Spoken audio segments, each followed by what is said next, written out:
Cette présentation sous forme vidéo est une étape préalable à la démonstration des outils C-section et C-beam. C-section et C-beam sont deux outils numériques dédiés au calcul des sections et des poutres homogènes ou composites. Afin de bien saisir la portée de ces deux outils en termes de résultats et en termes de champ d'application, il est important de préciser la démarche qui a conduit au développement de ces deux outils. Ces préliminaires sont d'autant nécessaires que la démarche qui est ici utilisée s'affranchit complètement des hypothèses de la théorie classique des poutres. Pour commencer, qu'est-ce qu'on entend par poutre composite? Voici par exemple une poutre dont la section est mince et composite. La poutre est ici droite, mais le cas courbe ne pose pas de problème particulier. La forme de la section peut être quelconque, pleine ou multicloisonnée, mince ou épaisse, fermée ou ouverte, symétrique ou pas. La section est homogène ou composite. Chaque matériau peut être anisotrope et son orientation est libre. L'enroulement est de même possible. Il s'agit donc d'un cadre extrêmement large et les applications peuvent concerner tous les domaines de l'ingénierie mécanique. Pour le cas composite, cela va de l'aéronautique à l'automobile, aux équipements de sport de compétition, jusqu'au renforcement des structures dans la construction civile. Pour le cas homogène, ce sont les sections minces qui trouveront une réelle valeur ajoutée en termes de résultats. Pour un champ d'application aussi étendu, quelle est donc la théorie de poutre sur laquelle se basent les outils C-section et C-beam? Ils se basent sur la théorie ABT, comme Advanced Beam Theory.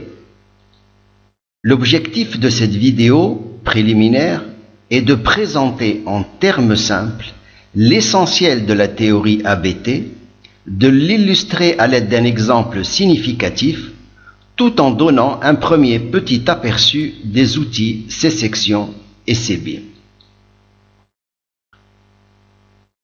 Le cadre dans lequel se place cette théorie ABT est l'élasticité linéaire en petites perturbations. La seule hypothèse qui est faite est que les matériaux, pour le cas composite, sont supposés parfaitement adhérents.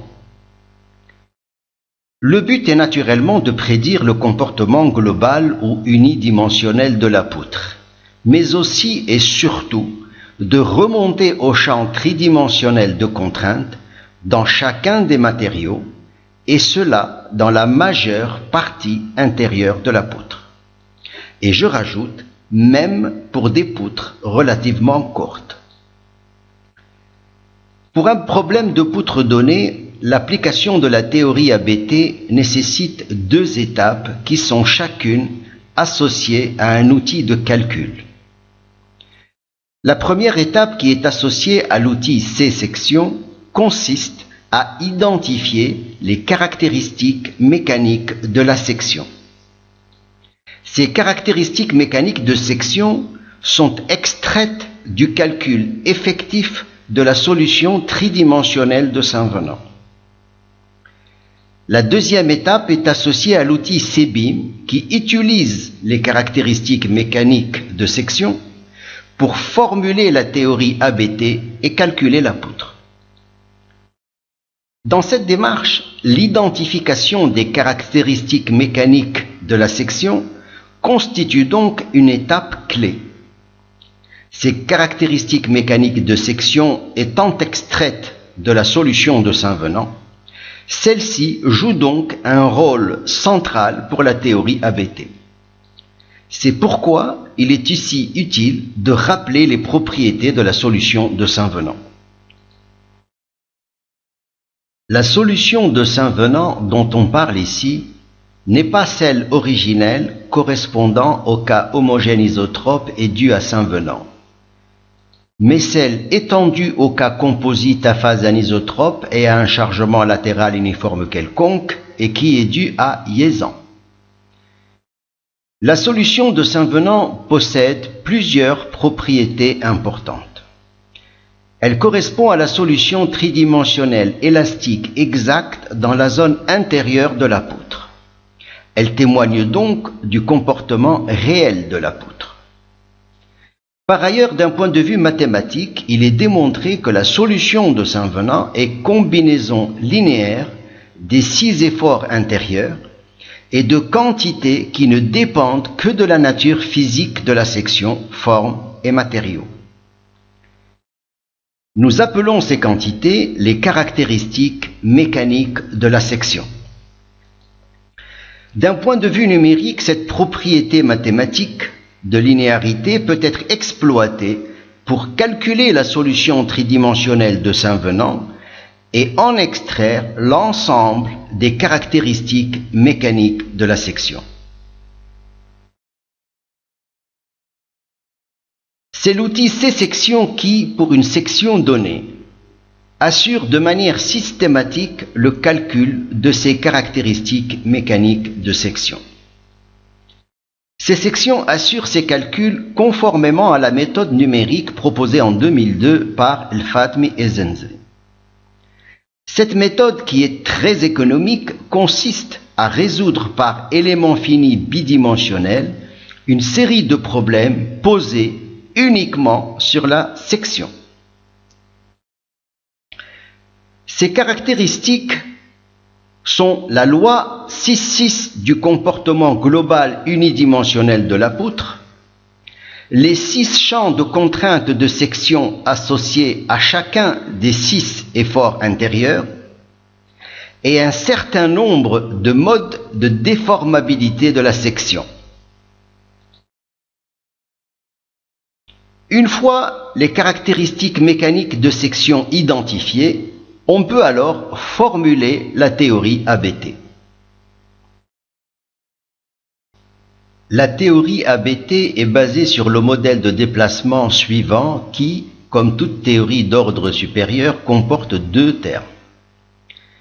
X et Y étant les axes de la section et Z l'axe de la poutre, le premier terme correspond au mouvement rigide de la section où U et oméga sont les paramètres de translation et de rotation de la section. Le deuxième terme correspond à un enrichissement du modèle permettant la déformabilité de la section. Cet enrichissement utilise un certain nombre de modes de déformabilité de section notés MK en bleu, où chaque mode est associé à un paramètre bêta qui en contrôle l'amplitude. Pour la théorie ABT, les modes utilisés sont ceux fournis par les caractéristiques mécaniques de la section et qui dérivent de la solution de Saint-Venant. ABT est donc une théorie d'ordre supérieur dont l'originalité est d'utiliser des modes propres à la section qui témoignent de sa nature, forme et matériaux. Une fois les modes déterminés et donc le modèle de déplacement fixé, le développement de la théorie de poutre correspondante est facile à développer. Si K est le nombre de modes de section, cette théorie de poutre offre donc 6 plus K degrés de liberté. L'outil CBIM en charge du calcul de la poutre selon ABT est développé pour fonctionner quel que soit le nombre K de modes retenus pour la section. Dans CBIM, le calcul de la poutre est effectué par élément fini unidimensionnel. La solution ND obtenue permet alors de générer la solution tridimensionnelle correspondante. Pratiquement, la solution fournie par la théorie ABT apparaîtra comme une solution qui va au-delà de celle de Saint-Venant pour intégrer une part significative des effets de bord. Cet avantage permet à la théorie ABT de traiter des poutres relativement courtes. Cela termine l'exposé de la démarche et des points clés qui ont conduit à la formulation de la théorie ABT. Avant de traiter un exemple Afin de mettre en application cette théorie ABT, nous allons d'abord revenir aux caractéristiques mécaniques de section, les préciser et les commenter. Cette diapositive présente clairement la tâche de l'outil C-section. Calculer pour une section donnée forme et matériaux toutes les caractéristiques mécaniques de la section, à savoir la loi de comportement de la poutre, les 6 champs de contraintes de section et les modes de déformation de la section. Je rappelle que ces caractéristiques de section sont issues de la solution de Saint-Venant. Commençons par la loi de comportement. La loi de comportement de poutre relie les 6 efforts intérieurs aux déformations correspondantes. Z étant l'axe de la poutre, l'ordre est ici, les efforts tranchants, Tx et Ty, l'effort normal, N, les moments de flexion, Mx et My, et le moment de torsion, Mt. Il s'agit donc d'une matrice 6-6 qui, dans le cas d'une section composite quelconque, peut être pleine. Pour le cas particulier d'une section homogène isotrope et symétrique par rapport aux axes X et Y, cette matrice serait diagonale. C'est par exemple le cas d'une section rectangulaire homogène isotrope. Dans le cas quelconque, elle peut être pleine, et chacun des termes non nuls hors de la diagonale traduit ou témoigne d'un type de couplage. Par exemple, le terme 4-6 est relatif au couplage entre la flexion par rapport à l'axe X et la torsion. On peut naturellement extraire de cette loi de comportement les différentes constantes classiques ou conventionnelles telles que les rigidités d'efforts tranchants, d'efforts normales, de flexion et de torsion, toutes les constantes de couplage, ainsi que les positions du centre et des axes d'inertie élastique, et la position du centre de cisaillement ou encore de torsion. Il est ici important de noter que ces constantes ne souffrent d'aucune hypothèse simplificatrice. Il s'agit ici des constantes exactes. Passons au champ de contraintes de section associé à chacun des efforts intérieurs. Le champ de contraintes de Saint-Venant est combinaison linéaire des 6 efforts intérieurs et de champs de contraintes qui ne dépendent que de la section forme et matériaux. Il correspond donc à chaque effort intérieur un champ de contraintes type. Pour le cas homogène isotrope, les contraintes de Saint-Venant dans le plan de la section, celles en rouge, sont nulles. Par contre, pour le cas composite anisotrope, ces composantes ne sont pas forcément nulles et peuvent être du même ordre que les autres. Ce dernier point est fondamental pour une poutre composite à phase anisotrope quand il s'agit d'évaluer la résistance de chacun des matériaux. Quant au mode de déformation de section, pour le cas homogène isotrope, nous savons que les gauchissements de section sont dus aux efforts tranchants et au moment de torsion, et que les effets Poisson sont dus à l'effort normal et au moment de flexion. Cependant, pour le cas d'une section composite quelconque, chacun des 6 efforts intérieurs peut contribuer aux effets Poisson et aux gauchissements. Les gauchissements et les effets Poisson sont fournis systématiquement par la solution tridimensionnelle de Saint-Venant. Par contre, pour les modes de distorsion, qui concernent en particulier les sections minces, leur calcul n'est pas tout à fait automatique. Pour les calculer, la technique qui est retenue ici est la suivante. Considérons une section mince dont le profil est en I. La figure montre un exemple de distorsion pour cette section en I. Une distorsion peut être interprétée comme une flexion du profil autour de lui-même. Le point de départ est de dire qu'une distorsion quelconque peut être approchée par la combinaison de n modes de distorsion simples.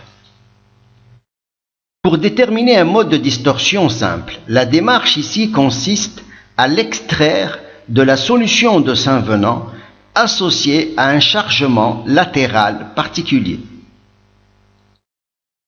Pour cela, considérons par exemple la poutre en I en équilibre sous les charges d'extrémité et le chargement latéral uniforme indiqué.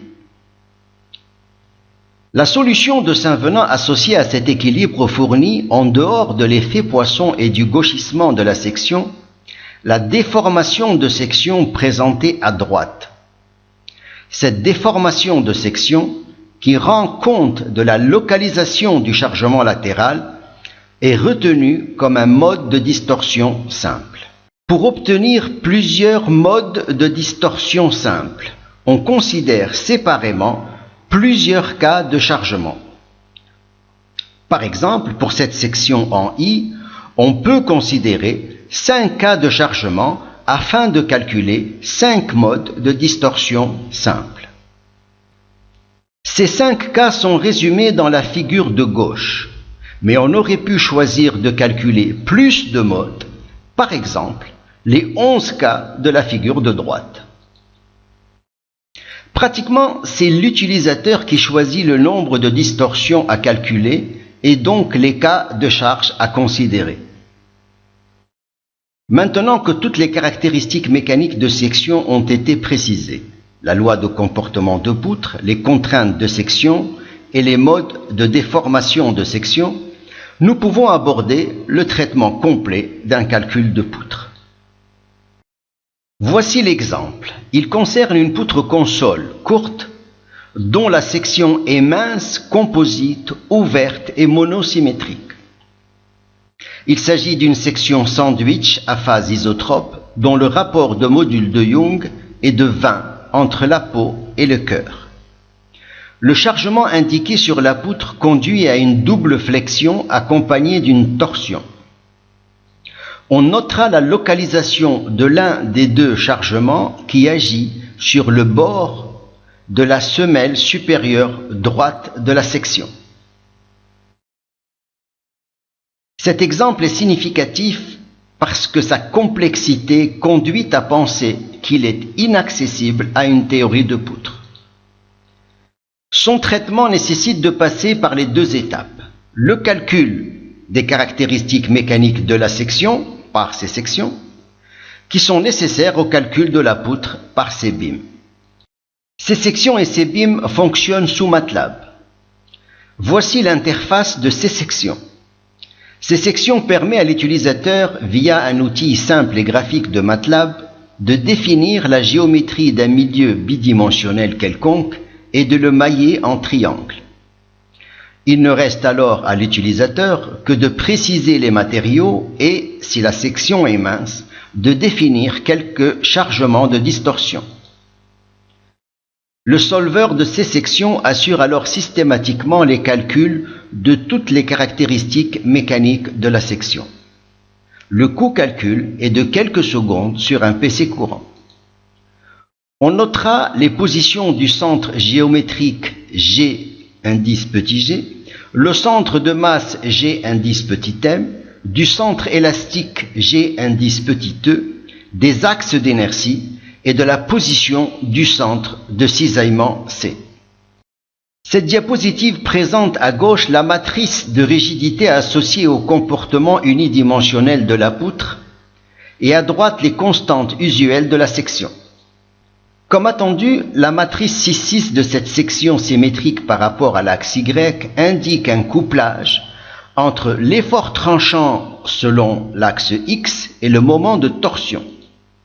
La table de droite précise les valeurs des différentes rigidités d'effort tranchant, d'effort normal, de flexion et de torsion, ainsi que les coordonnées des différents centres de la section et l'orientation des axes d'inertie par rapport à ceux de l'utilisateur. La diapositive suivante est relative aux contraintes de section, c'est-à-dire celles relatives à chaque effort intérieur de valeur unité. Pour chaque effort intérieur unité, les champs de contraintes peuvent être visualisés pour chacune des 6 composantes du tenseur des contraintes. Voici par exemple le champ de contrainte axiale SZZ pour un moment de flexion par rapport à x unitaire. Les champs de contrainte sont visualisés par matériaux. SZZ est pratiquement reprise par la peau. Voici le champ de cisaillement tau pour un effort tranchant selon Y unitaire. Tau est pratiquement repris par l'épaule des âmes de la section. Il est en fait possible d'afficher le champ de contrainte que l'on souhaite pour une combinaison quelconque d'efforts intérieurs. Voici les modes de Poisson et les gauchissements associés aux 6 efforts intérieurs. Les modes de Poisson sont ici relatifs à l'effort normal et au moment de flexion. Ceux associés aux autres efforts sont ici nuls. Les modes de gauchissement sont ici relatifs aux efforts tranchants et au moment de torsion. Ceux associés aux autres efforts sont ici nuls. Voici les modes de distorsion calculés. Ils correspondent aux 7 cas de charge indiqués.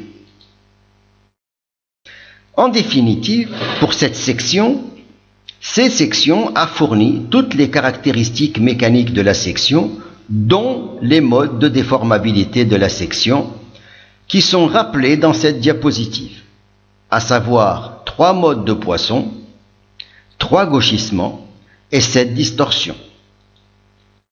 Ces modes de section seront maintenant utilisés par CBIM pour calculer la poutre. Mais avant de passer à l'outil CBIM, précisons d'abord comment sont déclarés les chargements et les conditions d'appui dans CBIM. Les chargements sont déclarés en tridimensionnel tels qu'ils sont appliqués et localisés sur la poutre. Il peut s'agir de forces concentrées, linéiques, surfaciques ou volumiques.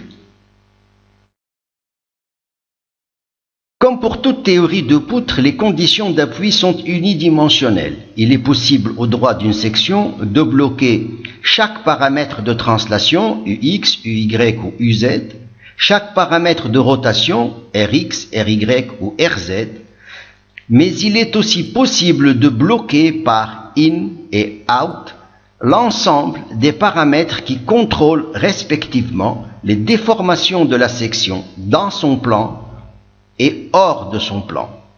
Cela permet par exemple de réaliser un réel encastrement en empêchant la section encastrée de se déformer. Voici maintenant l'interface graphique de CBIM. L'utilisateur commence par insérer la section préalablement calculée par ses sections. La poutre est générée par extrusion selon l'axe Z et les coordonnées fournies par l'utilisateur. Le maillage en éléments finis unidimensionnels est automatique. Il s'agit d'une poutre console. L'encastrement est assuré par le blocage au droit de la section initiale de tous les paramètres dont in et out. Pour montrer ce qu'apporte la théorie ABT, 2 solvers sont proposés dans CBIM. SVBT pour un calcul selon la théorie de poutre de Saint-Venant qui joue ici le rôle d'une approche classique. Dans ce cas, les blocages in et out sont ignorés. Puis ABT pour un calcul selon la théorie ABT. Quelle que soit la théorie, le temps calcul est de l'ordre de la seconde. Voici une comparaison des déformés tridimensionnels obtenus pour chacune des 2 résolutions. Pour SVBT, c'est-à-dire Saint-Venant ou la théorie classique, on notera le gauchissement de la section au droit de l'encastrement, la courbure de la poutre et la forme de la section libre. Pour ABT, la solution est plus réaliste. L'encastrement est bien assuré, ce qui d'ailleurs génère une courbure différente pour la poutre. Et la section libre présente une nette distorsion qui rend compte de la localisation du chargement. Voici maintenant la comparaison des répartitions des contraintes axiales SZZ au droit de l'encastrement. En raison du gauchissement empêché, les répartitions sont différentes et les valeurs maximales, de l'ordre de 800 pour SVBT, passent à 1500, c'est-à-dire le double, pour ABT. Ces résultats tridimensionnels en déplacement et en contrainte, obtenus par la théorie ABT, sont tout à fait comparables à ceux obtenus par un calcul par élément fini tridimensionnel. Il est naturellement possible d'accéder dans ces BIM à bien d'autres résultats unidimensionnels et tridimensionnels. Mais l'exposé se terminera ici parce qu'il n'avait pour but que d'illustrer la théorie ABT et de montrer comment s'articulent les deux outils C-section et C-BIM pour traiter une poutre selon la théorie ABT. Pour conclure, c'est une nouvelle vision des poutres qu'offrent les outils C-section et C-BIM. Une vision qui permet de retrouver la réalité spatiale tridimensionnelle de la poutre. Ces sections et ces BIM permettent l'exploitation de la théorie ABT qui s'affranchit complètement des hypothèses classiques des poutres et qui n'a pour référence que la solution tridimensionnelle de Saint-Venant étendue aux sections composites à phase anisotrope. Cette théorie permet pratiquement de prédire une solution tridimensionnelle qui va au-delà de la solution tridimensionnelle de Saint-Venant pour intégrer une part significative des effets de bord. Cela lui permet de traiter des poutres relativement courtes. La formulation et l'exploitation de la théorie ABT nécessitent deux étapes auxquelles il correspond deux outils. Ces sections identifient les caractéristiques de la section et ces BIM les utilisent pour calculer la poutre. Le package ces sections et ces BIM se limite à l'analyse statique, mais les prochaines versions offriront les calculs de flambement et de vibration. Ces sections et ces BIM sont conçus comme des outils dont la prise en main est immédiate. Ils mettent au service de l'ingénieur les plus récentes avancées sur le calcul des poutres sans exiger une connaissance profonde des théories utilisées. Ceci termine cette vidéo. La vidéo suivante propose une démonstration des deux outils par le traitement de plusieurs exemples de sections et de poutres.